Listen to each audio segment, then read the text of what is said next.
নমস্কার, আমাদের কৃষ্ণা টক্স বাংলা চ্যানেলে আপনাদের স্বাগতম। আজকের ভাবনা, জন্ম মৃত্যুর চক্র থেকে মুক্তি কিভাবে?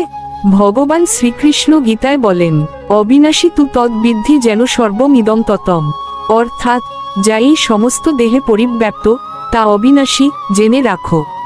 শ্রীমদ্ভগবদ্গীতা ২য় অধ্যায় ১৭ নং শ্লোক অনুসারে, যতদিন আমরা দেহকে আত্মা মনে করি ততদিন কর্মের ফল আমাদের জন্ম মৃত্যুর চক্রে ঘুরিয়ে মারে। এই চক্র থেকে মুক্তি পাওয়ার একমাত্র পথ হল আত্মাকে অবিনাশী জানা এবং সমস্ত কর্মের ফল ভগবানের সেবায় নিবেদন করা।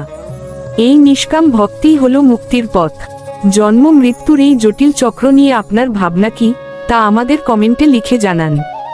এই জ্ঞানপূর্ণ আলোচনাটি মিস না করতে প্রতিদিন রাত ৮টায় কৃষ্ণা টক্স বাংলা চ্যানেলে অবশ্যই যোগ দিন। যদি এই বার্তা আপনার হৃদয় স্পর্শ করে থাকে তবে চ্যানেলকে এগিয়ে নিতে একটি লাইক ও সাবস্ক্রাইব করে সঙ্গে থাকুন। হরে কৃষ্ণ।